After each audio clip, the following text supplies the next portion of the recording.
Leadership development is in all of us. And so for us, we use the Youth of the Year program as a leadership development mechanism that impacts all the young people we serve. So at the end, nationally, millions of young people have an opportunity to hone their leadership skills and become their best selves through this program.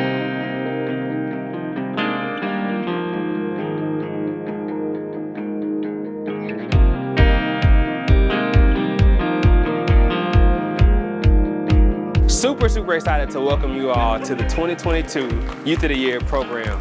A million moments. We're gonna highlight all of the moments that have shaped you into being who you are and where you are in a BGCMA life. We wanna make sure that all of you know each other and you all treat each other like brother and sister, because that's the culture that we wanna cultivate in Youth of the Year program.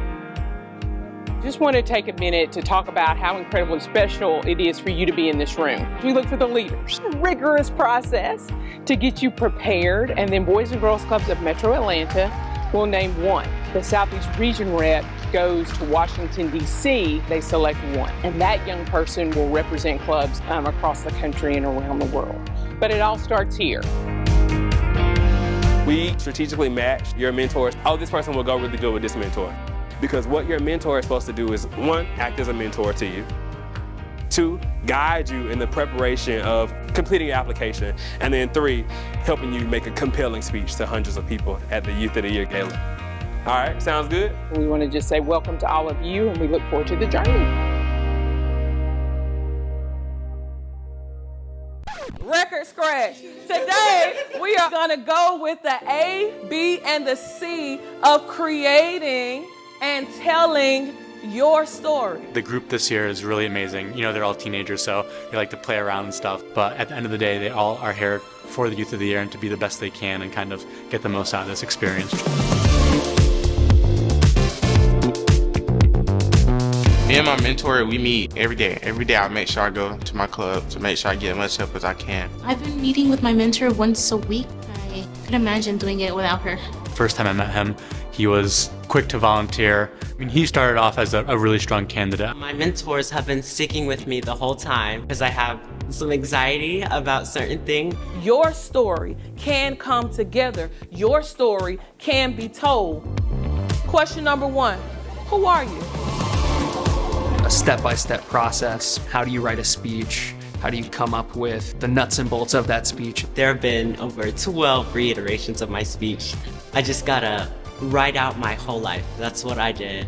I either want to include so much or so little. With her help, I get the right amount of information. I would go back with my mentor and see if it sounded right, if I changed some stuff and moved stuff around. And then how do you gain the confidence to get in front of your peers and actually deliver? I'm really shy and I'm nervous about it. I'm not a stage type person.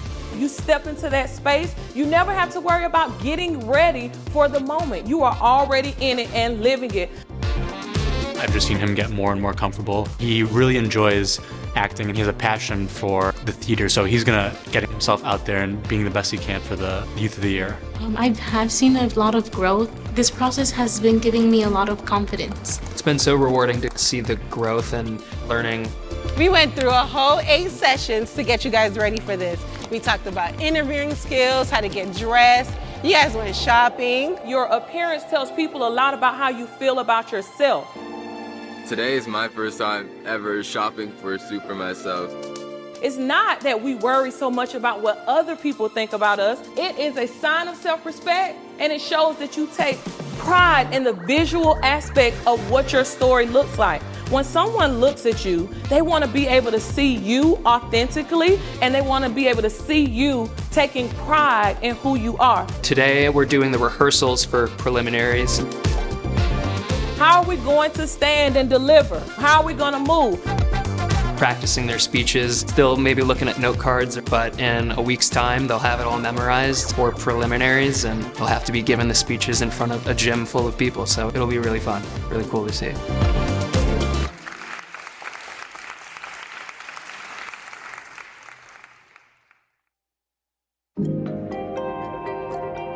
Look at yourself. And as you're looking at yourself, I want you to just reflect.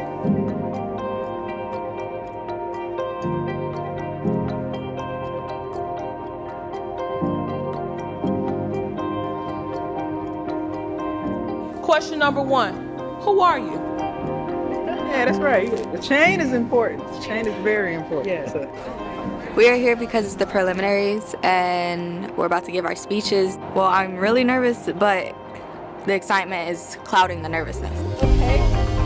This preliminary will lead to the top 5. They will actually hear their speeches at the gala. It prepares them for everything they want to be in the future, and there's going to be people out there that can help them on that path.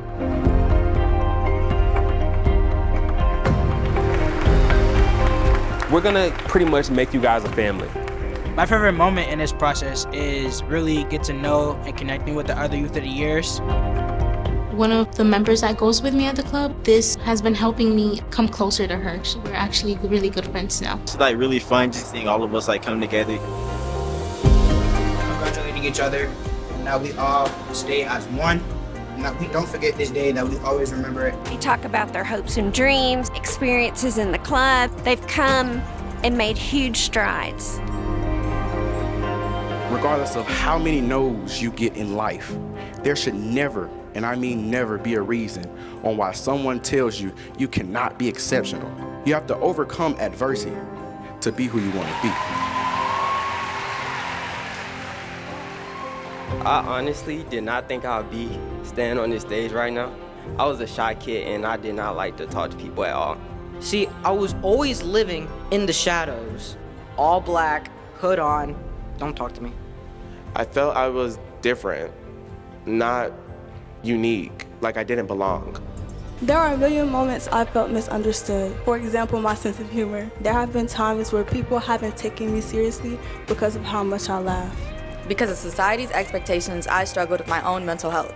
It made me feel like I was alone.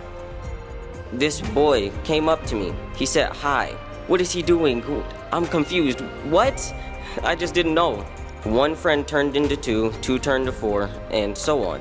It was my Boys and Girls Club that opened my eyes and showed me that this is what we need in our community. It was a safe place. A million struggles turned into a million moments. It's because of these experiences that every time I walk in a room, I not only think of myself, but I think of all the time, the money, the effort that everyone from my club has poured into me. There are other kids who are still like the old me, and I want to bring them into the light, like how my mom dragged me to the Boys and Girls Club. Mr. Blake gave me an opportunity to work as a junior staff. It was so amazing getting a chance to talk to so many different kids with different personalities. I always told myself that I would never work with children, but I guess I was wrong. I saw this child. They looked scared. I came up to them. I wanted them to know that there's no reason to be scared. You can be yourself. Because of my club, I am no longer striving to be someone else. Instead, I try every day to be myself. We never really know the value of a moment until it becomes a memory.